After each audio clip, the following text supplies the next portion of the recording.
Obinwannem OFU-OBI Global Cultural Movement Foundation. Our mission: to restore the honor and dignity of Igbo nation and its citizens. To restore the pride of Ndi Igbo through the re-establishment of our self-esteem in the true spirit of love and support for one another. To ensure that our past trials and tribulations are turned into a glorious future. To rebuild the strength of Ndi Igbo through her bond of unity. To ensure that Igbo nation reinvent herself and get back on track in order to regain her pride of place in the world. To reinvigorate the ingenuity of Ndi Igbo through self-rediscovery and self-actualizations. To see that no Igbo child or citizen is left behind in the grand scheme of things. For inquiries, call Director Nwachineke Ugu Okechukwu, Ukraine on +380 975 221413 or global coverage 24/7. You know how we do. Check the frequency. Let go.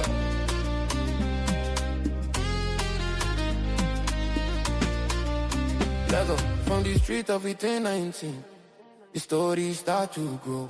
Obinwannem LLC, they said the thing in motion, make it flow. No matter where you did, for London or for Giddy. If the news they hot, we go give you bedu steady. Everything is newsworthy. Depend on who they talk, we link the whole wide world. Even as we they walk out, we walk. Obinwannem News, the value of the truth. Connecting every nation from the elder to the youth. Global coverage, we know they ever sleep. Top stories from reporters, they promise where we keep. Obinwannem, the value of the truth. Obinwannem, the world for your booth. Obinwannem, the value of the truth. Check the website, the info boku, you know they try. From TikTok to the ground, we they fly for the sky. If you want the real, you don't need to look elsewhere. We link the globe together, showing love and showing care. 36K followers, the community they large. Obinwannem News Network, you know say we they in charge. Whether on WhatsApp or you follow for Facebook, open your eyes, welcome and take a better look. Every corner of the world, we link up with a vibe. Authentic reports, now that one be our tribe. Obinwannem News, the value of the truth. Connecting every nation from the elder to the youth. Global coverage, we know they ever sleep. Top stories from reporters, the promise where we keep. Obinwannem.com, the world is watching. Everywhere you go, we go there. True value, no fake news. Oh. Obinwannem.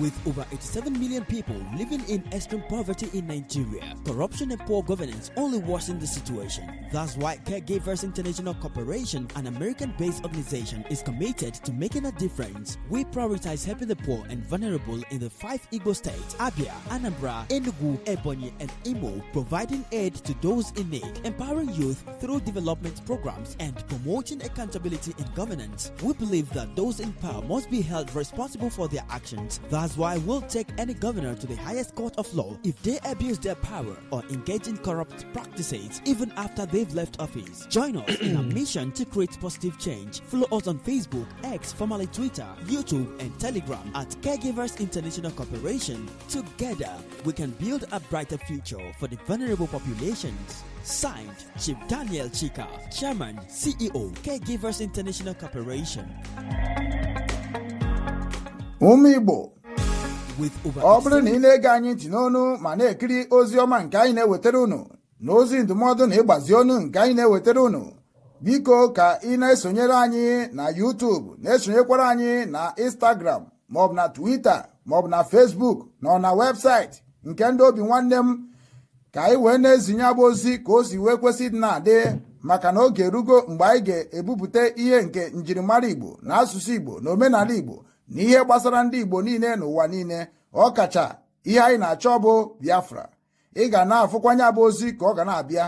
Ị na-esonyere anyị, ị ga na-ama mgbe anyị tụpụtara gị ozi nke dị mkpa ị ya mara, ma wee marakwa ị ga-eme ngwa ngwa ka emeghara ọdachi.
I am the Managing Director of OWIX and OBIX Nigerian Limited.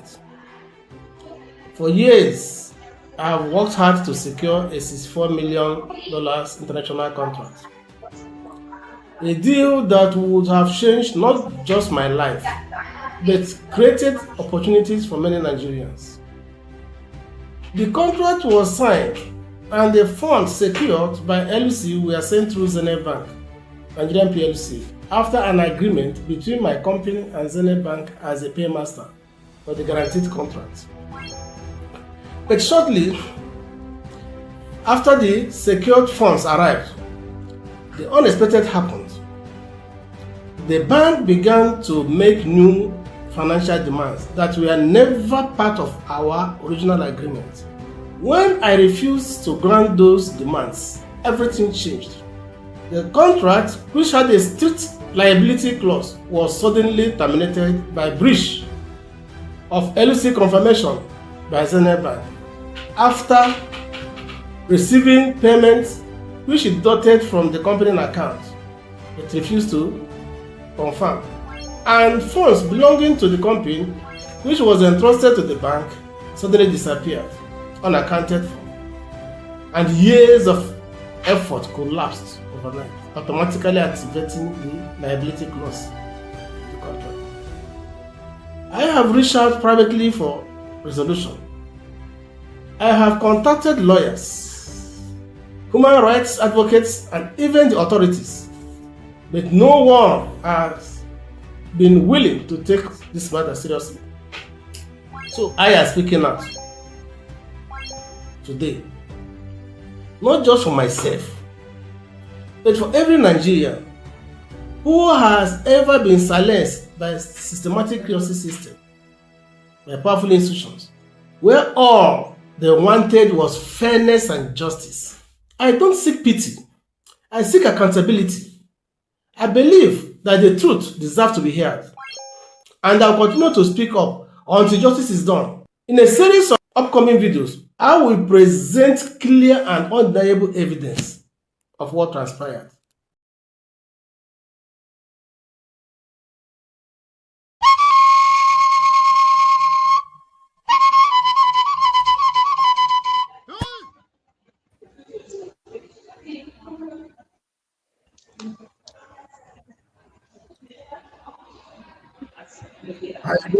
Ọzọ ekenekwa m unu, ana m asị nke onye chiri nya zere ya mara anyị niile mma n'ụbọchị taata bụ ụbọchị Eke Oku n'ala Igbo, ma bụrụkwa ụbọchị anyị ga-enye Chukwu Okike abịa ma ekene n'ihi ihe ọma ha na-emere anyị na ndụ. Anyị abịagokwa ọzọ n'ụbọchị taata ka anyị nọkọrọ ya wit nwanne anyị nwoke na-agbakwa ezigbo mbọ na ife gbasara Christian genocide na Nigeria, nke anyị niile etibere mkpu ya. Since 2013, I joined IPOB crying for genocide on Christianity. Manu na fugonu kosi wede one night woke up from America, Alex Barbir, ọ bụ onye nke gbakwara mbọ na enyekwa aka ka marifa ga-eme ka ihe na-eme na ala Nigeria ka ọ kwụsị. So ana m asị ka m mee n'ụbọchị tata bụ ụbọchị Eke Oku, ka unu cha niile bịa nọnyere anyị n'ụbọchị taa ka anyị wee kpa nkata ka ọ ga-esi dị mma, maka na anyị ga na-akpọbata dịka anyị si kwuo nkwa. Anyị ga na-akpọbata ndị niile abụ ndị ọnụ na-eru n'okwu ka ha wee soro wee na-etinye ọnụ n'ọnụ na ihe na-eme na be anyị ka ọ dị mma. So we are here today to preach the gospel of Chukwu Okike Abiama, the gospel of God Almighty, the gospel that's going to make us to become one again, and the gospel that's going to make Nigeria to stop genocide on Christianity. We are all Christian, and we are going to fight and defend our land. As I'm going to bring all our guests today and the people on the studio, I say you should share this platform so that it will go viral. So because we are here to say the truth as it's supposed to be. You don't forget that is where we are today is a global hard talk show where we say it as it is. We are not going to, think twice before we say the truth. Truth must be always said. Truth shall save all of us free. And the truth, we are going to become one and another because we are one in the God face. Thank you as you're watching and sharing this platform to go viral. Thank you so much. As I'm bringing my beloved brothers on the show, I say, may God bless all of you. Mr. Alex, I greet you, and I appreciate you are coming on our show today. We call our show Hard Talk Show, where we say the truth as it's supposed to be, because we saw you how he was saying it in the north, yes, sir, in Nigeria. I want you to say it as it's supposed to be. Don't fear. You are fearless. So say it as it's supposed to be, because I am Alexander Okechukwu. I am the former national coordinator of IPOB in South Korea, and also zonal coordinator of IPOB Ukraine. I am a freedom fighter and I'm a human rights activist, and we do this legally, and we believe in humanity, and I believe that is you stand, and we are Christians, and we must defend our brothers on the north and also southeast, because I am from southeast Nigeria, and that is where Mazen Kano and all of us is agitating, so that the world will hear us and also look on our issues between Nigeria and Biafra. And we are not going to do it violently. We are doing it peacefully. And with you, we believe that the message will also reach American authority and also around the world. So today is a great day, and we appreciate that you are here today. And we believe that you coming on our show today will change a lot of things in Nigeria, because this platform have been here since 2019. I created this platform to fight for justice for my people. Thank you and welcome on our show. It is our father also. He lives in Germany, and I believe that he will explain himself when the time comes. And also Prince Chimuba, the one that's with you in America, is our colleague, is a national PRO of Obinwannem Foundation Worldwide. So let us start introducing ourselves so that you will know ourselves very well. But let us welcome you first. Thank you and welcome to the show. Thank you so much. Yeah. So yes, sir. Yeah. Stone, you have to welcome our brother Alex and introduce yourself. After we introduce ourselves, then he can take the platform. Thank you. It's a pleasure to be here. Thank you, Alex. So, wow, thank you. Thank you. You're welcome, my people. My name is Eke Oku, Power of God. I'm known as 12 stones, referencing the 12 covenant stones. So, I thank you, Alex.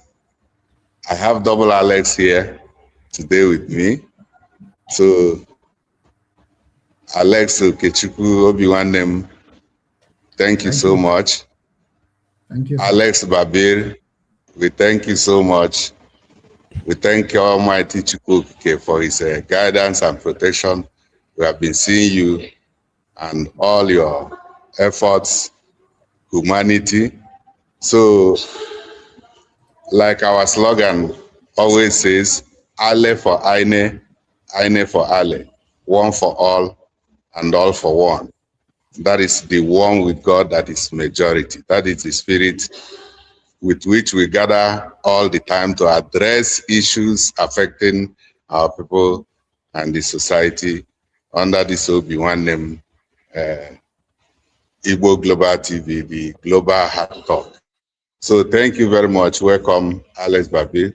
Welcome, my brother, Prince Oyedika. And welcome, ladies and gentlemen, our viewers.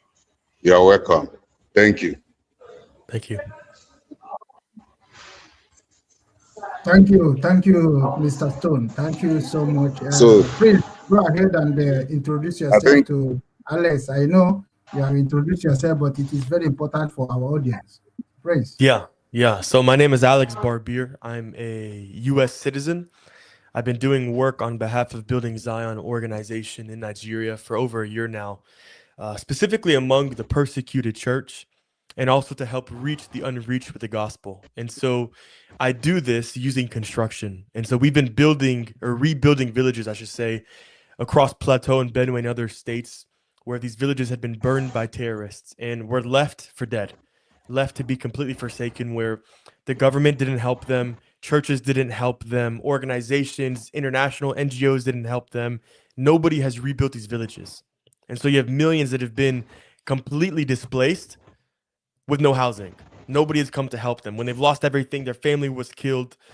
And so we've been focusing on directly rebuilding those villages that have been affected, as well as working through native missionaries and native pastors to establish churches, schools, clinics, and boreholes all across Nigeria, specifically in the rural areas, places where there are unreached people who need the gospel.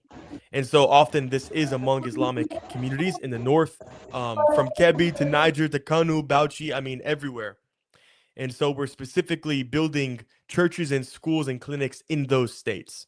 And so I've done a lot of work in Nigeria for this. I've spent the most money out of any country that I've worked in Nigeria. Nigeria has become a large focus given the persecution, but also the unreached people that are in Nigeria. And so I have a big heart for Nigeria. I have a big heart to see Nigeria be peaceful, that people wouldn't be slaughtered innocently, and that justice would reign in Nigeria.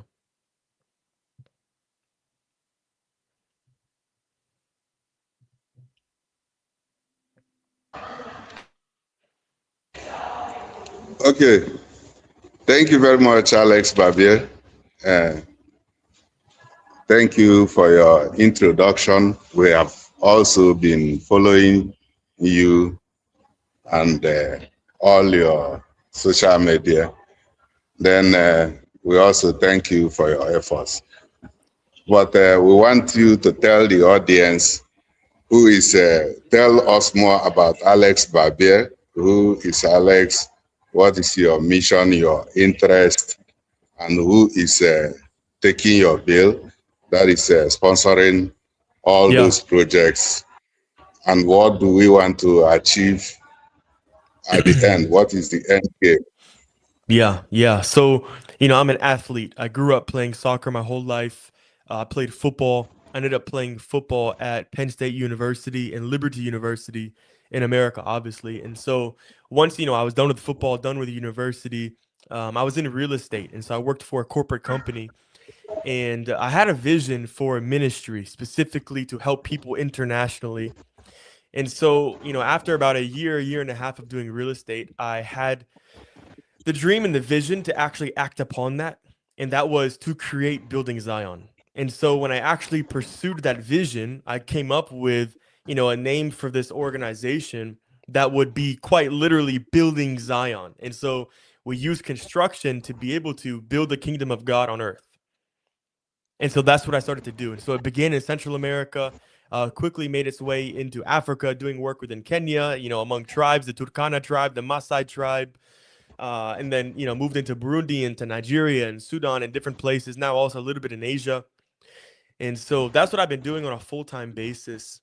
And right now I work with a lot of people domestically, specifically churches, organizations. A lot of people in America are charitable, that love to support ministries and people that are doing work to either help people in a tangible way or for ministry or for sharing the gospel, building churches, whatever it might be. And so I have a mixture of people that are helping sponsor, just like every other nonprofit ministry is from, people that are supporting those ministries. They give from what they do, from what they work, from what they make, as a part of their tithe to committing their funds to the Lord. You can't say you're committed to the Lord and then you don't do anything to advance the kingdom on earth through your giving and just hold the money for yourself. And so in America, it's a very charitable country. And so those are the people that are primarily sponsoring what is being done. So there isn't one specific sponsor. I mean, this is public information. This isn't even a secret. In America, there's accountability for things. So you can even see this yourself. But yes, primarily people, churches, and organizations. And so we have a mixture of all three of those that are coming together to be able to fund the work that is being done in places like Nigeria and Sudan. And so for me, I specifically want to see the persecuted filled with hope, even despite what is happening. Yes, I want to see the killing end. I'm sick of seeing people being beheaded and murdered and burned like they're a piece of charcoal. But even despite that happening, I want Christians and people that are oppressed to be filled with hope and joy, even despite what they might be facing. And so that's why we go into those communities and we're helping rebuild. We're not going to only rebuild once there's some type of 100% certainty that nothing is ever going to happen. Because the reality is there's never 100% certainty. And people are suffering now and people need help now, not in 5 years, 10 years, 20 years. I mean, this conflict has been going on for over 2 decades and it hasn't changed. And there's been multiple changes of governmental officials, with Buhari and Tinubu and others, and this hasn't changed. And so we can't wait for there to be 100% solved issue to be able to help people. And so that's why we go to those places, those villages, and we directly help them. And so we want them to be filled with hope and joy despite, but we also want to see peace reign. We want to see justice reign in Nigeria where it currently does not reign. And so there's nothing that's desired past that. I want people to know Christ. I want people to come to believe in the gospel. You know, as scripture says, to repent and believe, for the kingdom is at hand, because I believe that at the end of the day, it's only Christ who can actually change hearts. I mean, the reality is that the perpetrators of what is happening in Nigeria are Muslims. And I think you don't see Christians that are all around the country going in, creating terroristic groups and then murdering people as they please for fun. You don't see this around the world. Forget Nigeria. I mean, which Christian terrorist group is currently operating, massacring people? You don't see it. It's not happening, and that's because there's a very clear difference between the heart of Jesus Christ and what we've been commanded, and what is said in the Quran and the Hadith, and what has been taught throughout generations in Islam.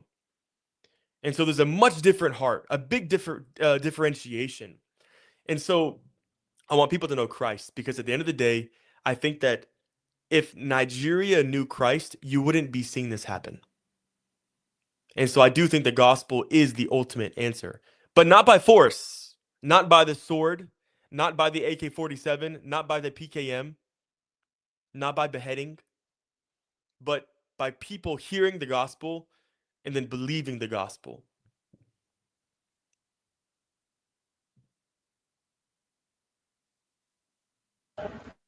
Okay. Thank you. Oh, yeah. Thank you.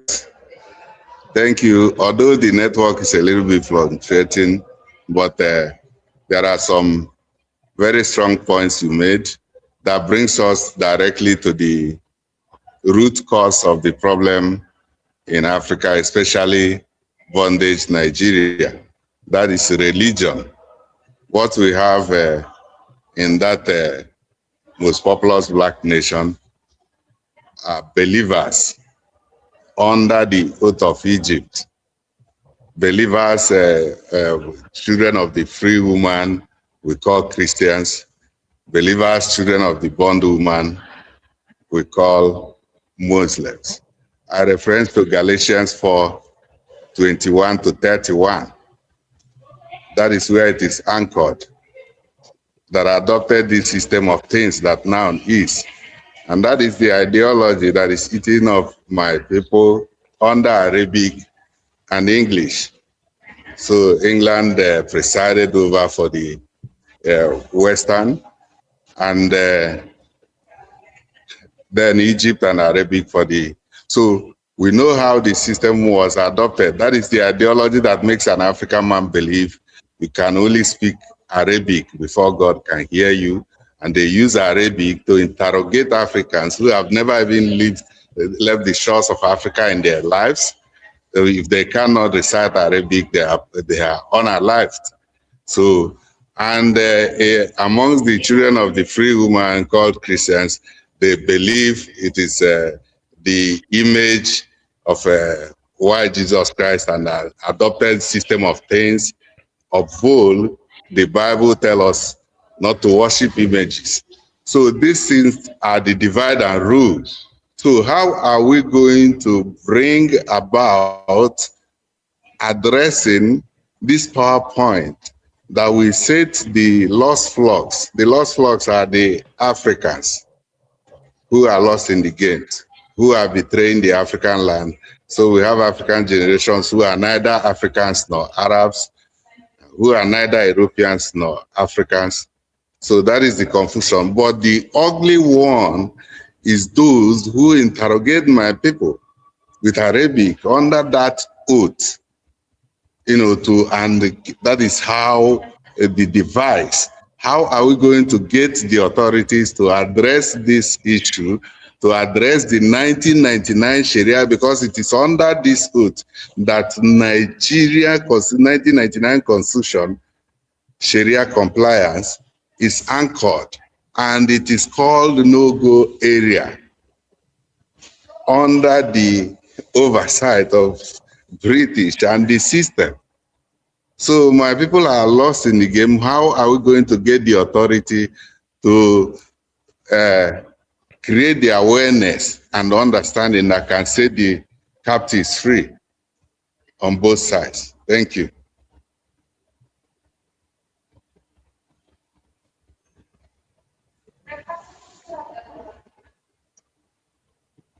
Hope you understand my question, right?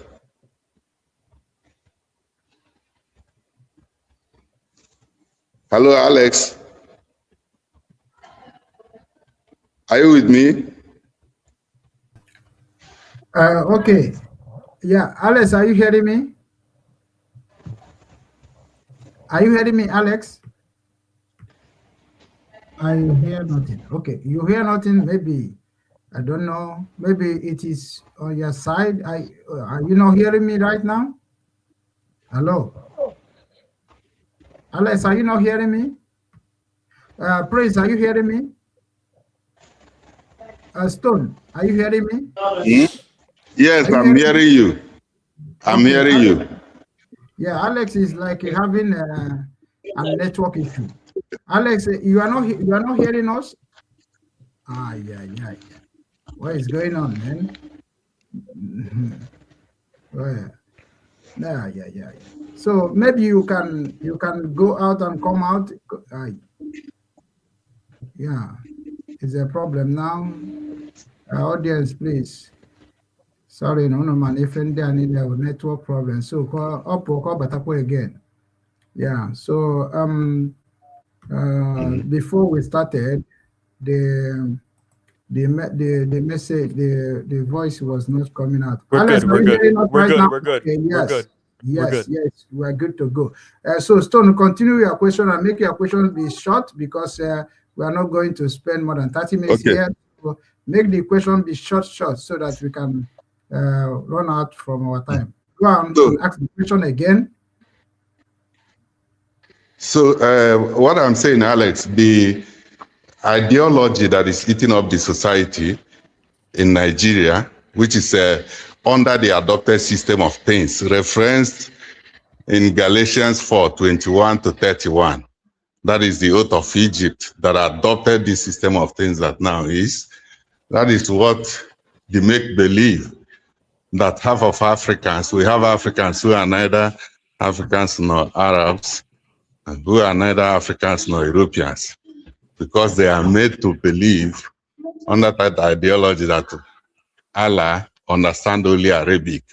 This is why African generations who might have never left their shores of Africa in their life, they are interrogated with Arabic, and when they cannot recite Arabic under that ideology, they are unalived.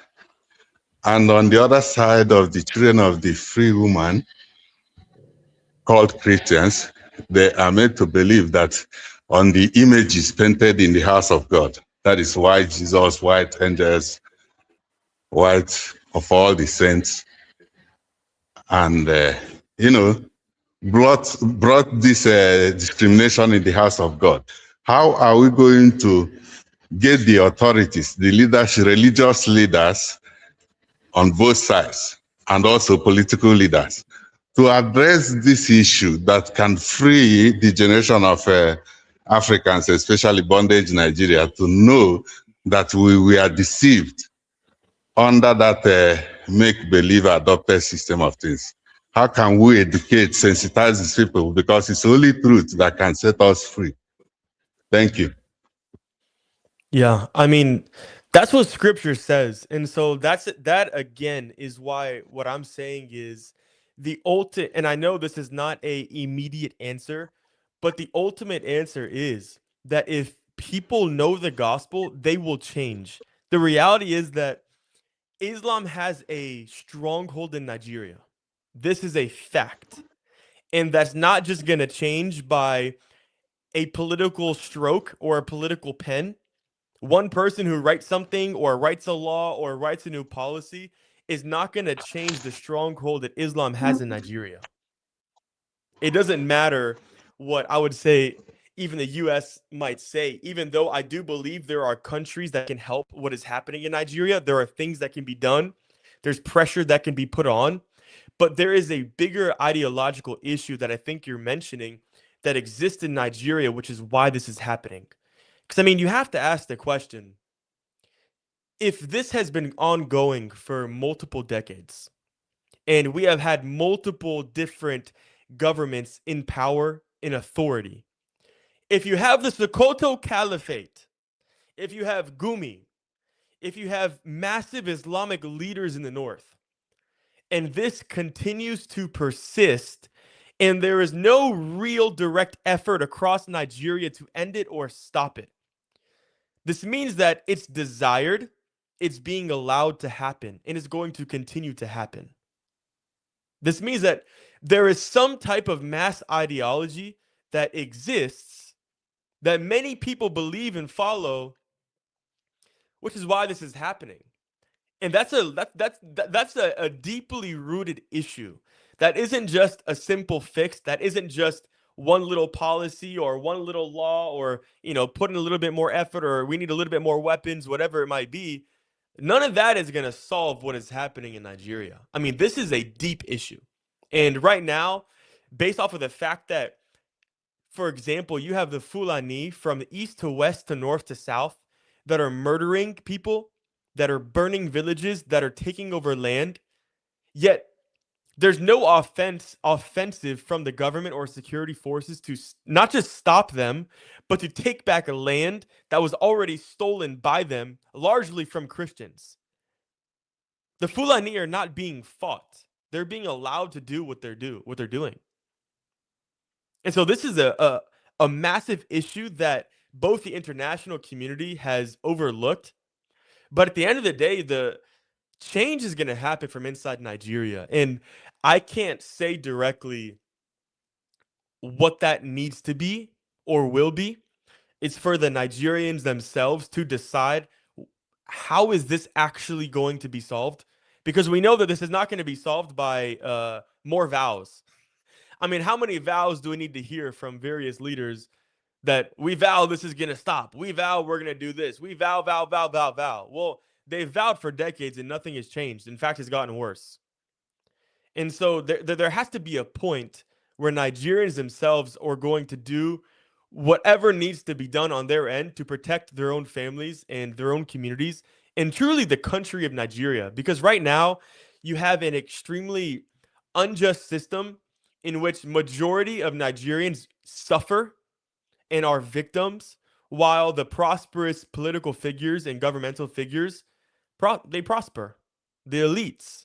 I mean, it's a massive gap. It's a massive gap. And if governmental sons and daughters were being killed, beheaded, kidnapped, they would raise hell to make sure that this would end, and they would kill the perpetrators.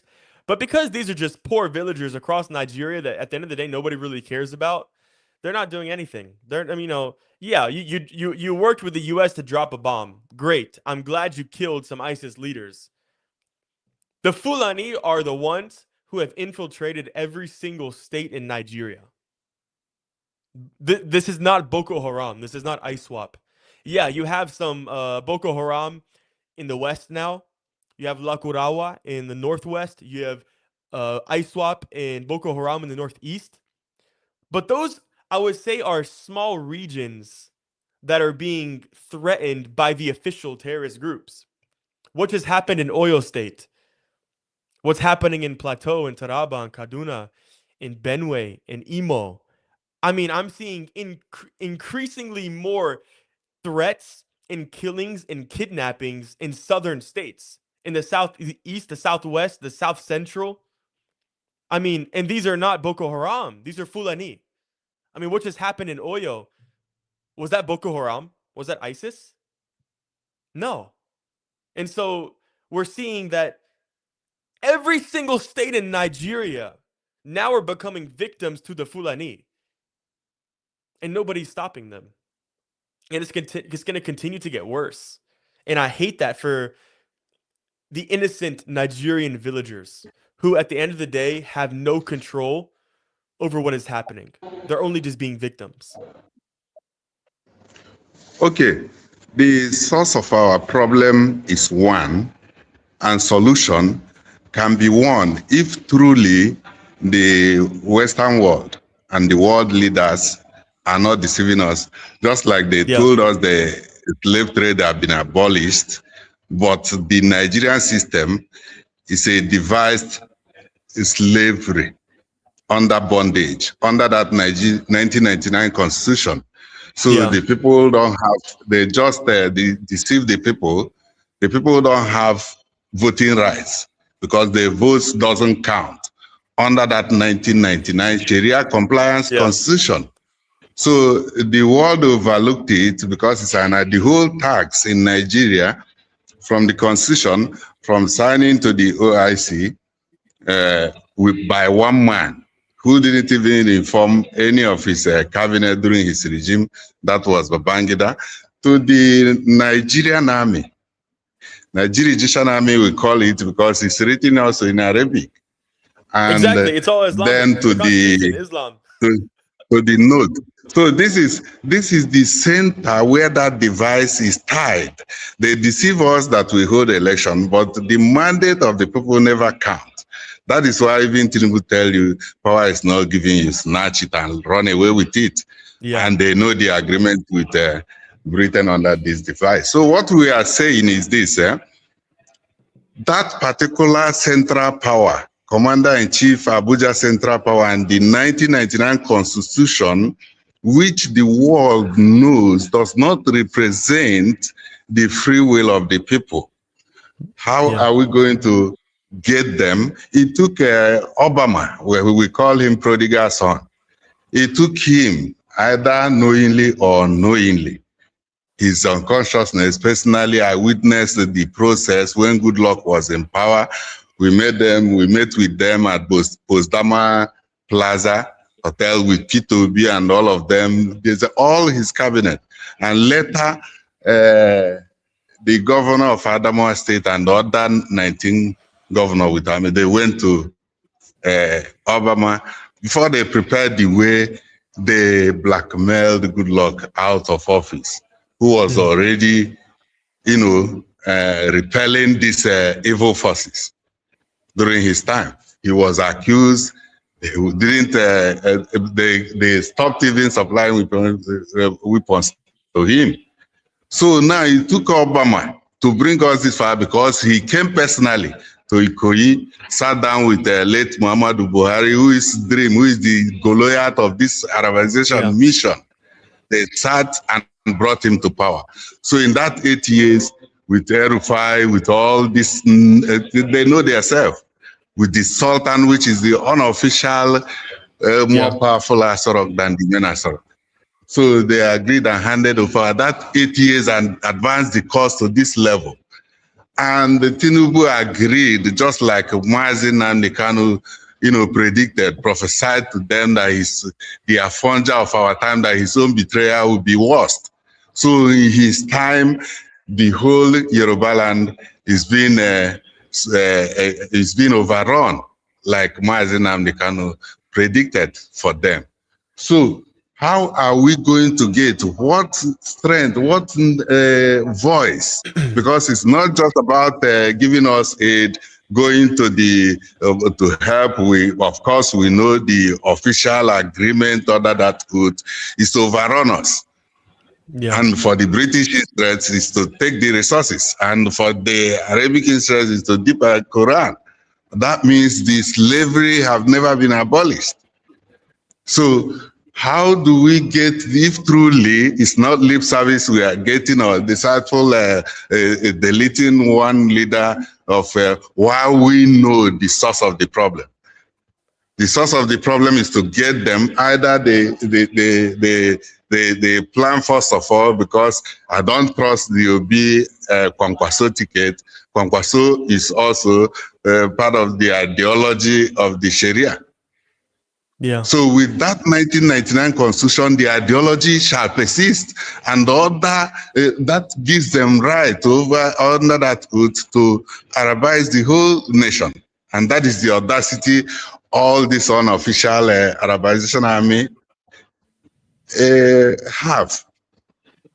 So how can we get into action now and bring the authority, and motivate President Donald Trump to support the breaking of that central power, returning to our original regional foundation? It can only succeed in breaking away corruption, and it will automatically achieve patriotism, and security, then the voting right of the people shall return, because that was our original system before those who disrupted it in the July coup came. So tell us how you can help us. This is the time, this is the turning point. We know the election is a jamboree. They will wake up in the night and announce whatever they like, and the people cannot do nothing again. And the leadership of the Western world, the world leaders, they know this device under the oath of Egypt. So please tell us something, how we can make the world come to change our situation. Thank you.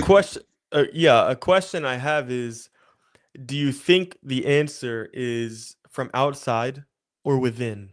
Because what I have seen among a lot of Nigerians is, I think a lot of Nigerians feel very powerless.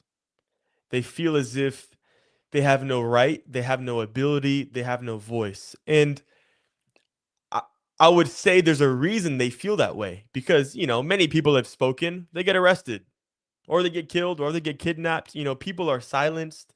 You're not allowed to go against, what other people believe. And, I'm not into politics and things like that.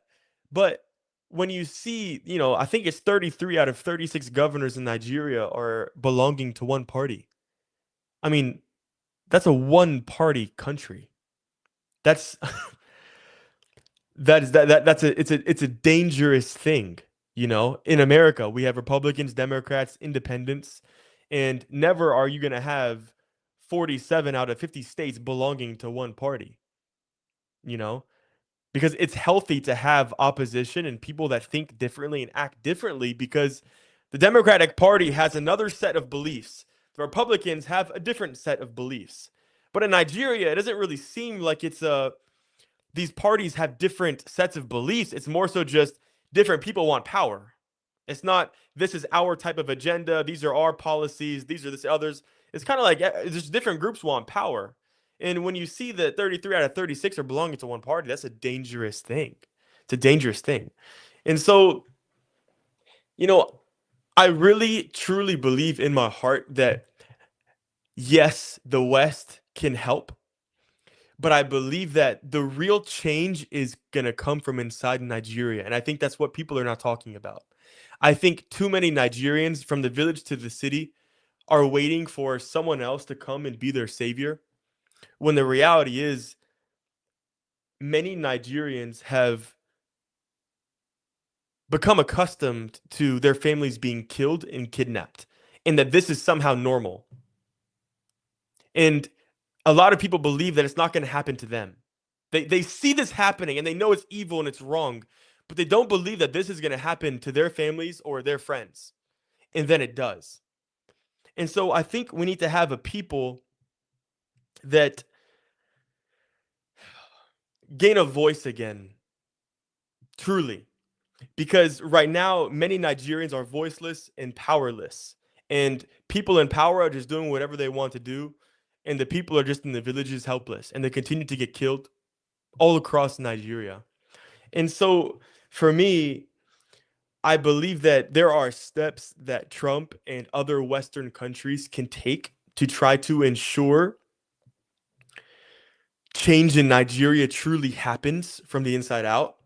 But at the end of the day, there is nothing that I believe that Trump is going to do that is going to solve the evil in Nigeria. And the reason I say that is because you have a large mass of Nigeria that are against Christians and against what many Christians believe in. You have the Islamic agenda.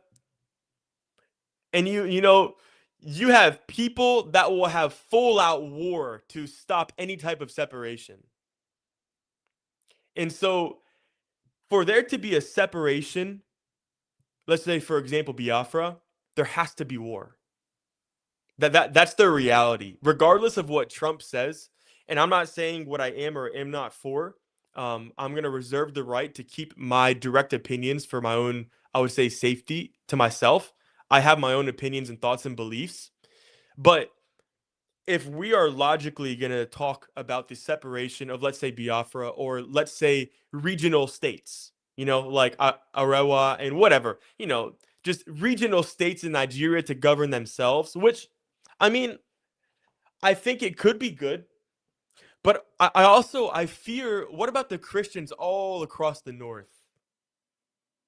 That's what I fear, because I've considered true separation, and I feel like we know very well that there would be mass genocide.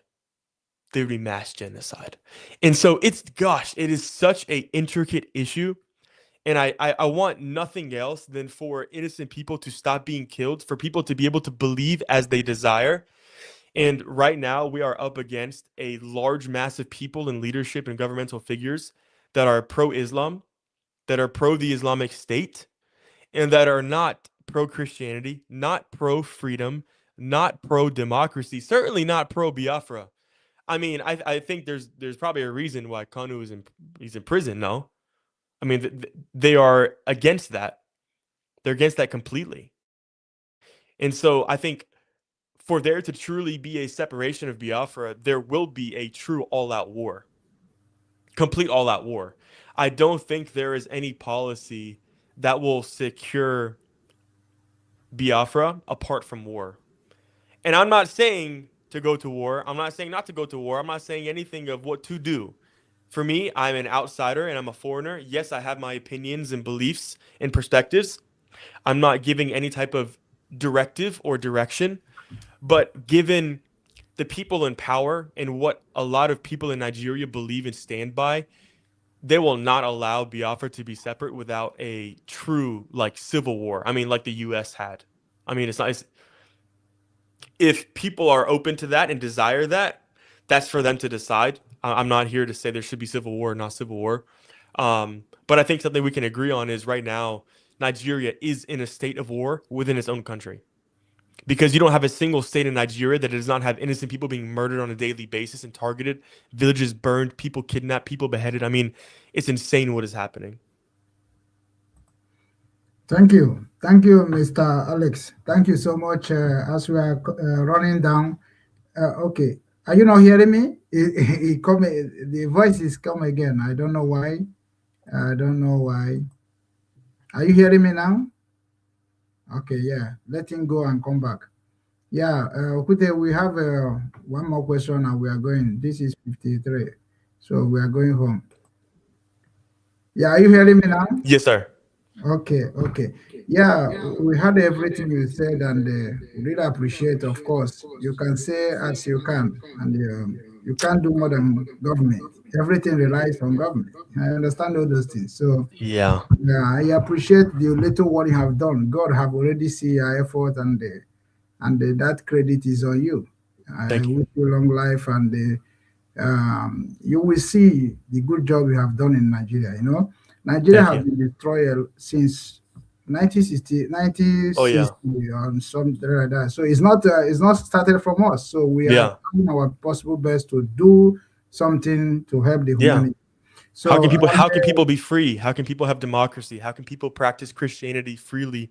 How can people be safe and not killed by other people, and then the federal government not protect them? I mean, these are valid issues, and that's why I don't know the entire history of Nigeria and exactly everything about Biafra and all the ins and outs. I don't know these things, My focus in Nigeria has how can I reach people with the gospel and how can I help the persecuted church.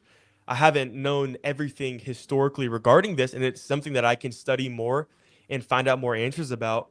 But I don't fault Biafra for wanting to be separate, because how can you allow an Islamic ideology to come and rule you and allow you to be killed and force you into that type of ideology and submission? I mean, yeah, if I was in America and let's say, Georgia and Florida are Biafra, in the rest of America, you have Islamic ideology trying to rule. I mean, yeah, I would probably want to be separate as well. If I'm talking about myself in America, I'm like, no, If all these people in the north of America and the west, whatever it is, and they're the Islamic ideology and they're killing and doing this, and there's no freedom and no democracy and oppression and blah blah blah. I mean, yeah, I'm like, you know what? Forget it. I'm just gonna pretend. Georgia, Florida, let's be our own thing and separate and have freedom and Exactly. peace and Christianity and all these things. I mean, so I don't fault Biafra for wanting that and fighting for that. But you know, as a foreigner, I can't say or call directly for the separation of a country at this point because I want to see Nigeria be peaceful, not in the entire country. But I know that we are up against a evil ideology that does not want that, and so it calls for many measures and different Yeah. solutions. Yeah. The question I want to ask you now before is like Prince want to ask you one or two questions before we go. The question I want to ask you, when you was in North and we all over the world saw you and all those happen genocide that happened in front of you. Yeah. I hope you documented them, and I believe so. Did you submit it to the authority of America? You mean like the killings that I've seen? Yeah, all those things that you covered that happening in front of you. Yes. I communicate with people domestically regarding the killings and pictures and yeah. I mean, I posted on social media. Forget just America. I mean, I post what I see on social media because we're not trying to hide anything. We simply want truth to be told. Yeah, what I mean, like, in 2017 or 15, they arrested Mazen Kano when I was in South Korea. All those things, when our people was agitating, protesting with a flyer, card, and stick as usual, and the Nigeria military massacring all of them, which Amnesty International reported, and when we got all the videos and photos, we submitted to Amnesty International. That is when they got interested to go and investigate what we are talking about. And immediately they investigate, they found out that Nigeria Army have massacred the 150 pro-Biafrans. So what I'm talking about is like in America have authority. It's like America is also in world power, I believe so. Yeah, so and, it is. When we submit such a horror news to American authority, they're supposed to speak the authority of Nigeria. And that is why in American from me, it's like America claiming they are Christians, because I call it claiming, because if they are original Christian, as I feel like a Christian, something that going on in Nigeria should not go in Nigeria. And if you go to all over the world, it is my part, Igbo people, full Christians around the world. You cannot find any religion around the world like you can find Igbo Christian around the world. We're everywhere. And that one is okay for the world to come on our rescue by massacring Christians. And what you saw in the north and what is going on in our land in Southeast is worse. What is going on in my own area is worse than what is going on in the north. Only that Boko Haram is carrying ammunition in openly, but our own is secretly, internally. So and our Christian at home, they are not doing anything. They are like sleeping. They are like dead people. That's why for sometimes I just want to know, in the international community or American, all the Christians church in America, they know anything they can do, at least to speak for on behalf of Christian in Nigeria, or maybe Christian in Nigeria don't want them to help them. So you mentioned multiple things that I want to respond to. I know Prince has something he wants to be able to address. So after I answer this, I want Prince he has a question he wants to ask. So you mentioned that Nigerians are asleep. This is a fact. And that is one of the greatest issues. I think that is a greater issue than what America will or will not do. This is my belief. This is what I feel in my heart. It's okay if you disagree. But I believe that Nigeria is the way it is because many are asleep. Very sleepy. And they think that it's not going to happen to them. And it's happening. And it's happening. And when they realize that it's happening to them, they're already dead and in the dirt. Nigerians cannot be sleeping through genocide, through oppression, through injustice. That is the greatest issue. I mean, if this was happening in America, oh my gosh. Of course, everybody knows. This would never happen in America. Even in Germany here, it can never happen. Because we believe different. Yes, we have the freedom to bear arms, the right to bear arms. And so it is different when the people are armed. So I will first begin with that. I know this is inherently different than Nigeria. In Nigeria, the evil people and terrorists can have guns. The Christians cannot. And so there is a injustice in that, which also prevents Christians from, let's say, defending themselves or having more say or whatever it might be. But in America, you know, we have the right to bear arms because of tyrannical governments.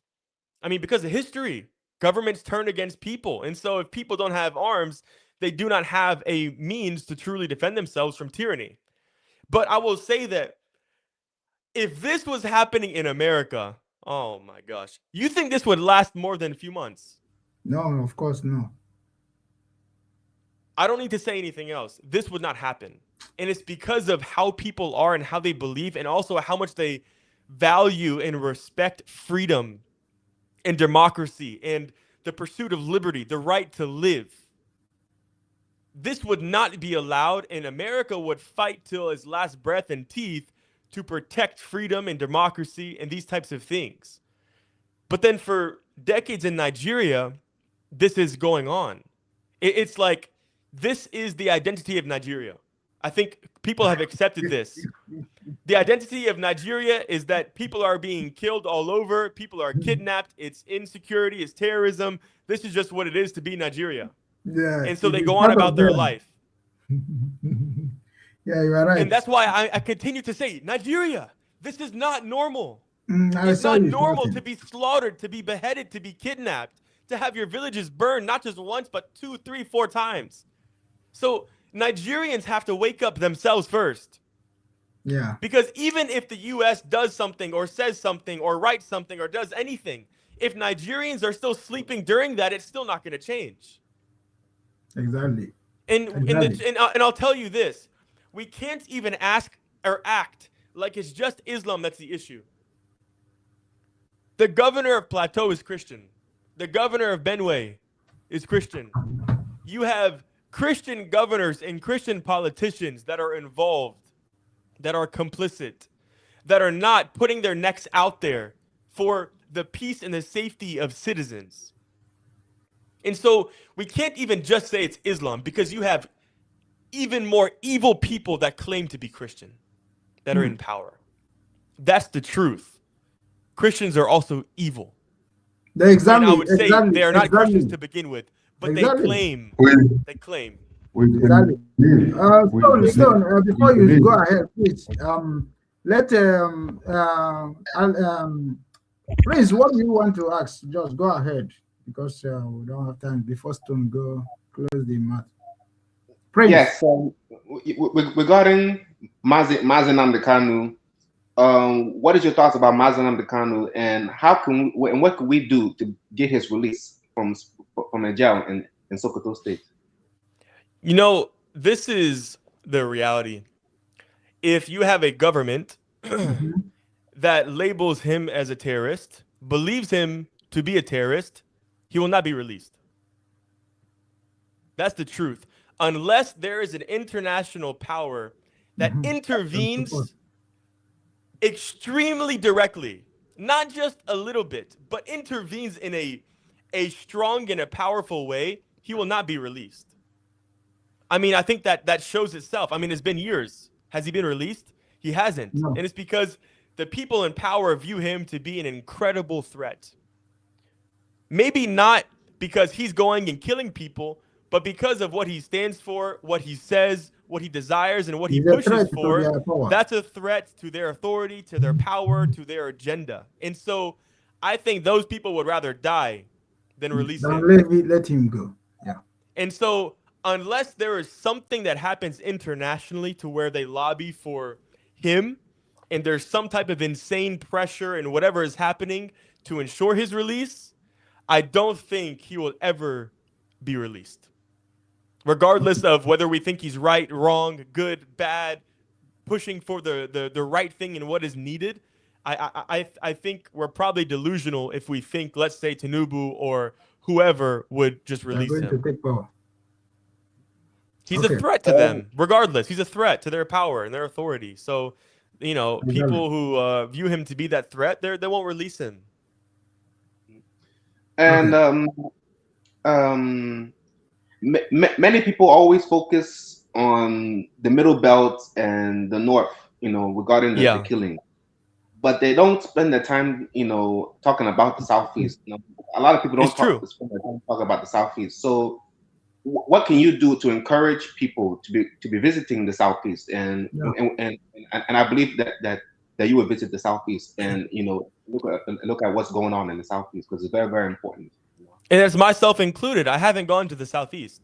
And I have no issue admitting that. I haven't.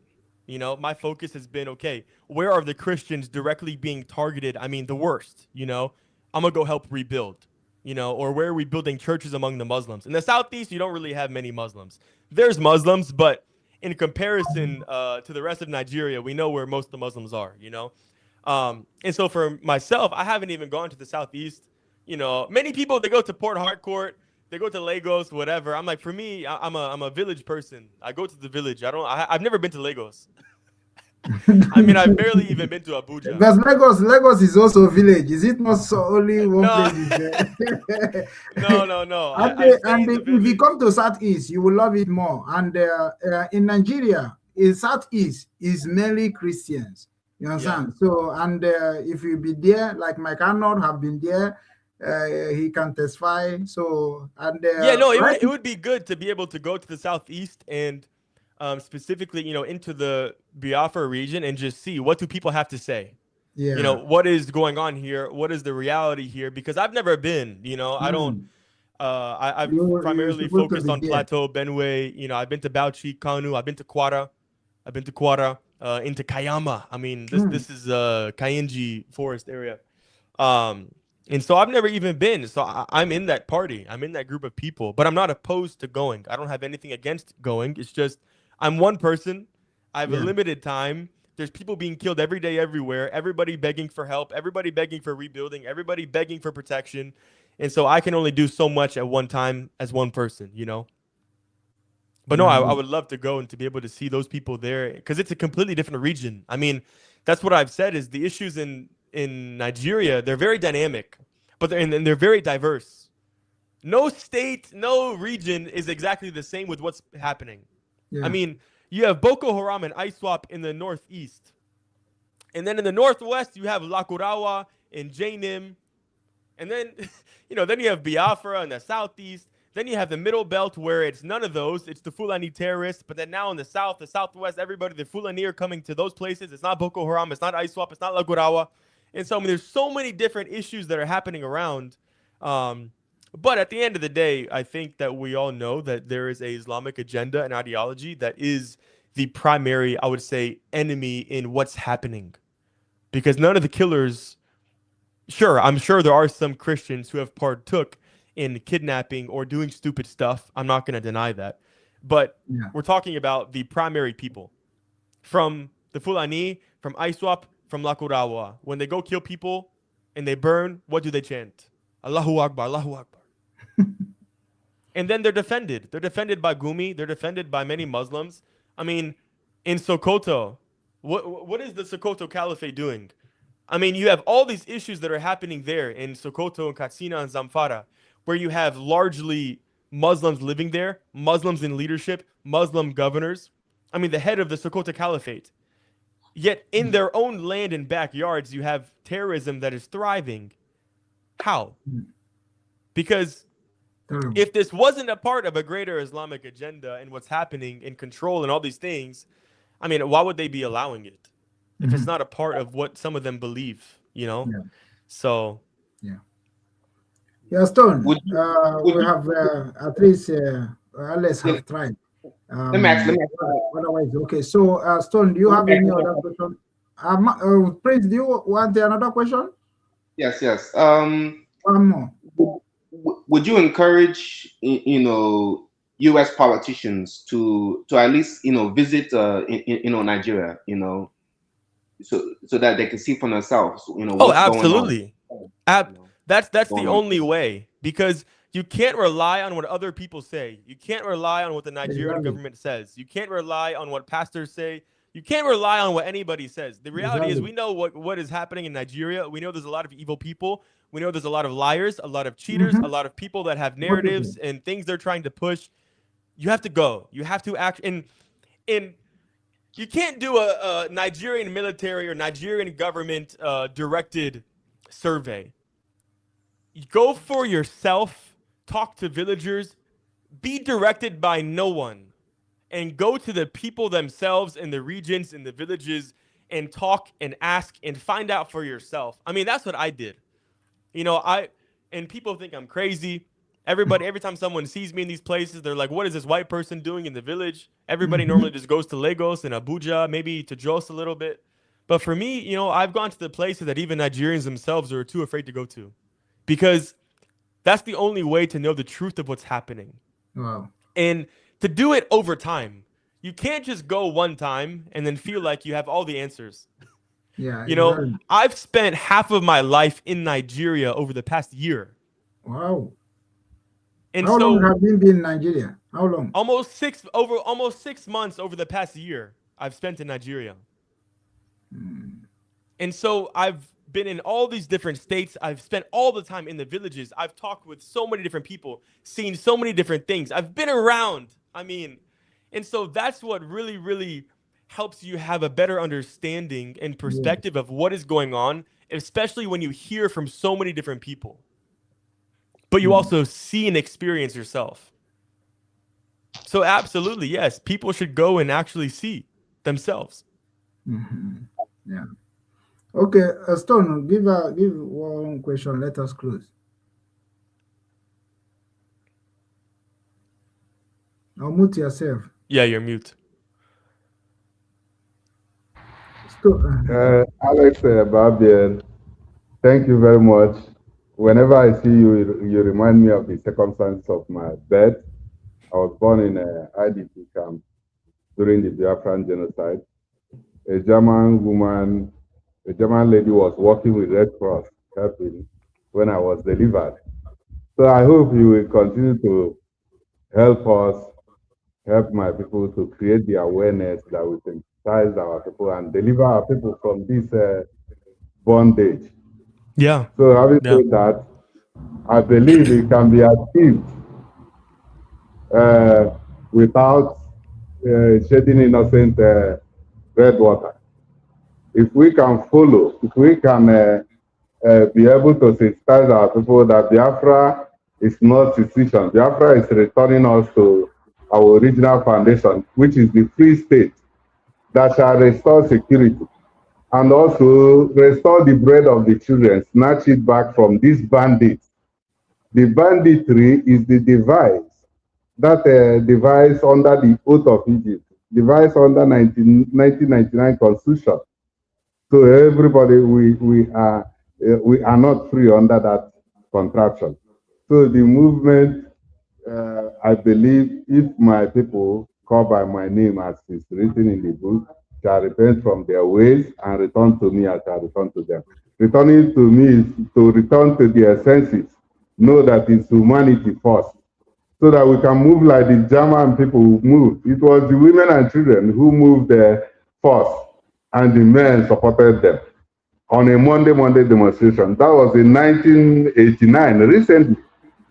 Before, and they forced the pulling down of Berlin Wall that brought about the Bundesrepublik, free state of Bundesrepublik Deutschland today.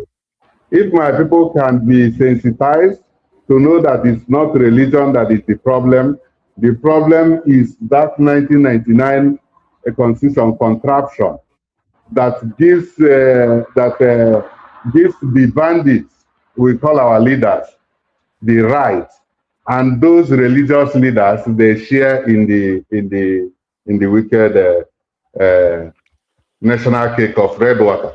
So please, my dear Alex, we appreciate your coming. We thank you. Then my last question for you is the unfolding event is 2027 election. My people don't know it's a jamboree of renewing their slave certificate. What can we do to let the American government know that these people and under that this system, that the mandate of the people doesn't count? What can favor the people now is referendum. How can they accept to make a referendum that shall return us to our right foundation, just like German free state? It will bring about security and patriotism and healthy economic competition. So tell us how you can help us to work on that so that we can work together to free the people by 2027. Thank you. Yeah. You know, I think that social media is a very powerful tool. I mean, even like we're doing now. And so what I would say is that when it comes to voting and voting rights and the corruption that is going on and all these different types of things, I think if people can make sure that everything is photographed, videoed, and posted, that is something that it's indisputable. If you are posting a corrupt election, if you are posting direct experiences of various things that happened that you dealt with, that cannot be argued. And so those types of things, if they are posted and circulated on media, that will make it way to international powers, international countries. And yes. And so there's power in that. And so I think that is the greatest tool, which I think is also why many people are even silenced and targeted on social media, because they know that social media makes its way around the world. And so if you can silence social media, well, that means anybody can pretty much do whatever they want without the international world knowing. But obviously, we can't allow that to be the case. We have to have truth reign and truth be told no matter what is happening, because the truth will set us free. Exactly. Thank you, Mr. Alex. Thank you so much to be here, to be accepting our invitation. Even our YouTube we are using before, they brought it down because of what we have posted there, like what you are saying. You understand? We just created another new one. You know, we have a backup. We are using backup now, and we are growing the backup. And we are also going to, you know, try our best to make sure that American and your people, they understand that this our channel is we are going to be bringing all our leaders, our prominent men, so that we are going to be asking them, what are we going to do? Because we are looking for solution. This platform looking for unity, help. We stand for Christianity, and we believe that truth is the only thing that can save us free, because everybody wants their own right of things. Everybody want their own things to harm. So and we believe that like what you said about Nnamdi Kanu and the Nigeria government, you know, nobody can allow you to take what belongs to them or what they want to get. You understand? So, but as we are doing it now, I believe that God will help us, because God is the one that created us. He's the one that knows what is going to happen to us, and He's going to know everything. So if we are going to help us alive to see our winning these terrorists to get out from our territorial, it will be done. But if He say it will going to be our future children, we are here. And we may not see the fruit. We may not see the fruit of our seed. Yes. But there will be fruit. There will be of fruit. Course. Believe. We are a believer. We are a believer, and we believe. We keep pushing it. And also, anytime we invite you, please be there for us, so that our people can also be believing that what we are doing, we hear something in future. Thank you so much. There's still hope for Nigeria. Thank you. Okute, thank you so much. I see you join, and praise, thank you so much, and viewers, thank you so much. And Alex, you can just use 1 minute to just give Nigerians pastor, especially Nigerian pastor, what is supposed to be doing, because this is not it is not funny at all. Tell them what in you that they're supposed to hear and change and repent. You know, the church is supposed to be a beacon of light. The church is supposed to be the city on the hill. And right now in Nigeria, the church is the bottom of the hill. The church is no light at all. Because what has the church done in the face of evil? What has the church done as its own people have been slaughtered and killed, villages burned? How has the church stood for justice? How has this church stood for righteousness? And so it is our duty as the church on earth to dish out justice, to stand for justice. I mean, like Psalm 82, it talks about giving justice to the weak and the fatherless. It talks about rescuing the weak and the needy. I mean, these are physical calls of God for us to go and to do. They're not just doctrines to believe. These are a call to action.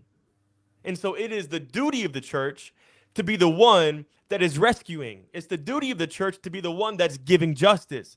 It's the duty of the church to be the ones that are going to be on the front lines fighting evil. And so the church is not doing this in Nigeria largely. I mean, the church, even around the world, is largely not doing this, which is why I've been fighting for this and preaching this and saying this and bringing awareness to this and calling churches to this.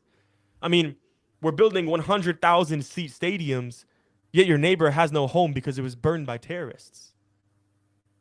That is the utmost of evil, more than the terrorists that actually commit the evil acts. Exactly. I mean, we have Rolls Royces and we come to church with 50 security guards running around our cars and heralding us as kings. We don't need to have some throne to sit on as a pastor. Sit on the floor. Sit on a normal plastic chair. We don't need to be glorified. We don't need to be heralded. Exactly. Go and love your neighbor as yourself. You should love yourself. That's what we need to do as a church. Be an actual beacon of light in one of the darkest places in the world. You're called to this. Yeah, thank you. Is there any one more thing? Is there any organization that we can partner so that they can help us financially to help our people that need? Because our foundation, we help our people, we stand for our people. They need more education, they need more shelter. Many people, the same thing that's going on in the north is going on in our land. So we need help from foreign charitarian, so that we can also work with them, partner with them. If you have any organization that you can link us with, so that we can partner with them, so they can also helping us through our foundation, like cloth, like food, certain things. We are going to be sharing it to our old women and our young youth that is even cannot clothe themselves, because a lot of things, if you go to my inbox and my file, a lot of help is there. So if there is any organization that you can link us with, we are going to be appreciated, so that we can be getting little every month to be helping our people. And our people, we are going to appreciate if you have something like that to help us. Yeah, I mean, poverty doesn't know race, it doesn't know age, it doesn't know skin color, it doesn't know ethnicity, it doesn't know tribe, doesn't know nationality. So there's poverty all over Nigeria, and there's people that are suffering. And so there's a big need. So I'll have to get back to you on if there's any specifics that I think could help. Okay. Yes, sir. We're going to be getting in touch after the program. Thank you so much to be here. God bless you. Okay. Thank you. Yes, sir. We'll talk soon. Yeah. Thank you so much, Alex. Yes, sir. Thank you very much. Thank you. Yeah. Thank you. Remain blessed. Bye.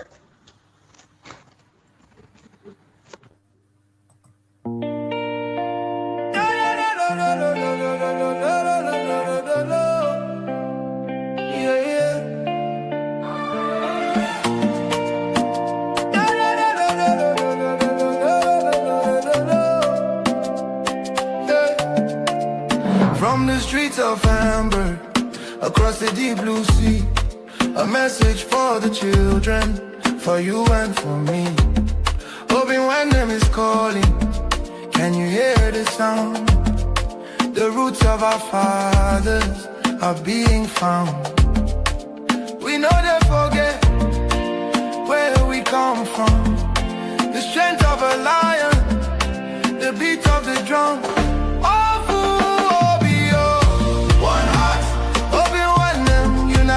We achieve restoring the culture, that's what we believe. From the Ordinala to the Azusu we speak, lifting the fallen, helping the weak. Obi-Wannem worldwide, the movement is here. Igbo global, raise your head high, raise your head high. and Allah will never, ever die. It's more than a page, it's a spiritual home. No matter how far in this world you roam, we're bringing back the wisdom, the tradition, the grace, putting the smile back on the Igbo face.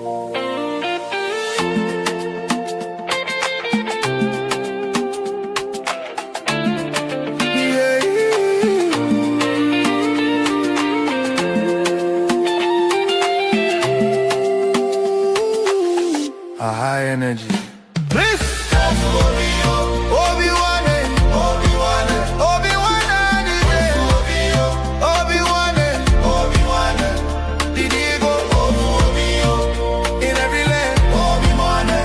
Protect the culture.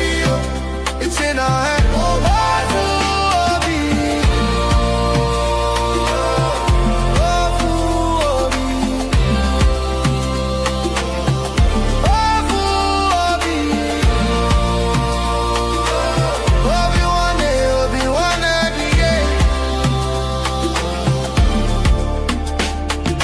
Follow the light, follow the way. Obinwannem is leading the day. Keep the fire burning, keep the language strong. This is where we all belong. Again it fades out with a final celebration.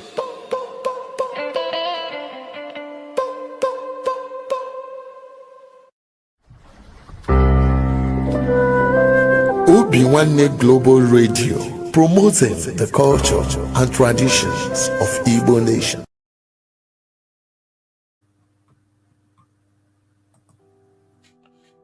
I am the Managing Director of OFU-OBI Nigerian Limited.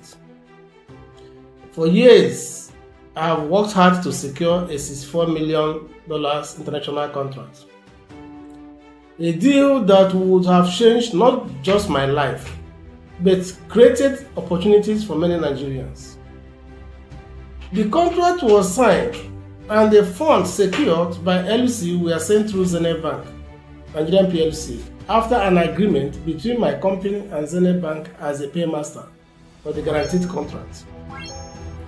But shortly after the secured funds arrived, the unexpected happened. The bank began to make new financial demands that were never part of our original agreement. When I refused to grant those demands, everything changed. The contract, which had a strict liability clause, was suddenly terminated by breach of LC confirmation by Zenith Bank after receiving payments which it deducted from the company account. It refused to confirm, and funds belonging to the company, which was entrusted to the bank, suddenly disappeared, unaccounted for, and years of effort collapsed overnight, automatically activating the liability clause of the contract. I have reached out privately for resolution. I have contacted lawyers, human rights advocates, and even the authorities, but no one has been willing to take this matter seriously. So I am speaking out today, not just for myself, but for every Nigerian who has ever been silenced by a systematic justice system, by powerful institutions, where all they wanted was fairness and justice. I don't seek pity, I seek accountability. I believe that the truth deserves to be heard, and I will continue to speak up until justice is done. In a series of upcoming videos, I will present clear and undeniable evidence of what transpired. Global coverage 24/7. You know how we do. Check the frequency. Let go.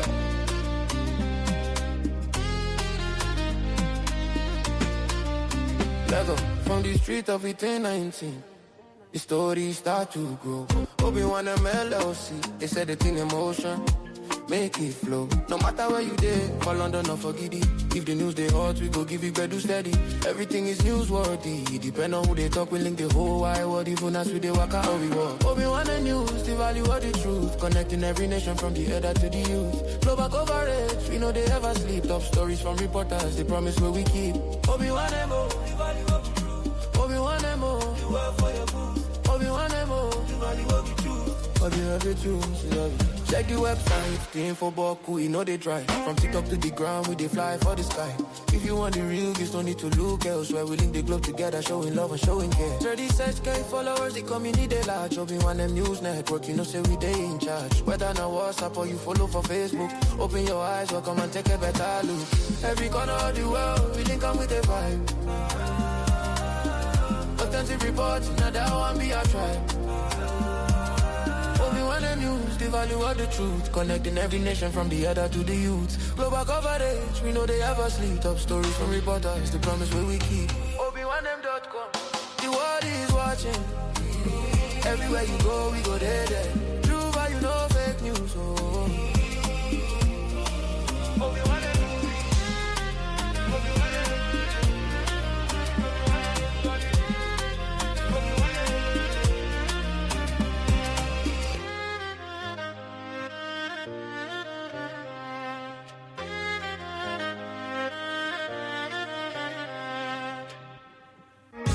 With over 87 million people living in extreme poverty in Nigeria, corruption and poor governance only worsen the situation. That's why Caregivers International Corporation, an American-based organization, is committed to making a difference. We prioritize helping the poor and vulnerable in the 5 Igbo states, Abia, Anambra, Enugu, Ebonyi, and Imo, providing aid to those in need, empowering youth through development programs, and promoting accountability in governance. We believe that those in power must be held responsible for their actions. That's why we'll take any governor to the highest court of law if they abuse their power or engage in corrupt practices even after they've left office. Join us in our mission to create positive change. Follow us on Facebook, X, formerly Twitter, YouTube, and Telegram at Caregivers International Corporation. Together, we can build a brighter future for the vulnerable populations. Signed, Chief Daniel Chika, Chairman, CEO, Caregivers International Corporation.